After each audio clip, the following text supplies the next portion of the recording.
Good morning, students. Today we shall discuss about the different type of functions. First of all, identity function.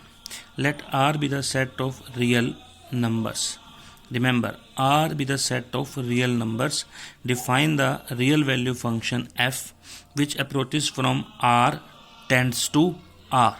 I repeat, function real number to real number tends to real number by y is equals to x, or y is equals to fx is equals to x for each x belongs to R.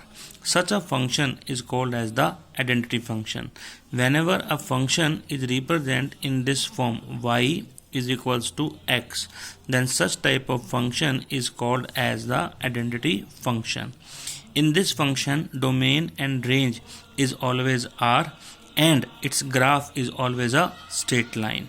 If you observe, on substituting x is equals to 0, you will get y0. On 1, you will get 1. On 2, you will get 2. So when you draw the graph, it is always in the form of straight line. And its special thing, it is passing from origin. So whenever a function is given to you in the form of y is equals to fx, then such type of function is called as identity function. Let us see one more function. It is called as the constant function. Again, function f approaches from R to R. R tends to R. Real number to real number by y is equals to fx. The other name of y is fx and that is equals to c. C is called as the constant. It means whenever you substitute the different value of x into the function, then this function remains as such. It is called as the constant.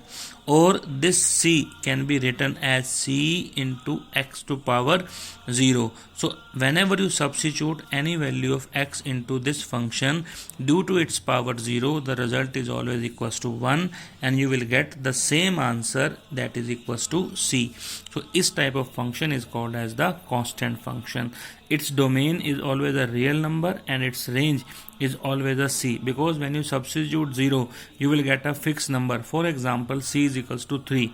On substituting x is equals to 0, you will get 3. On substituting x is equals to 1, you will get 3. On substituting x is equals to 2, you will get 3. So every time you will get the same result. So when you draw the line, it is always parallel to the x-axis.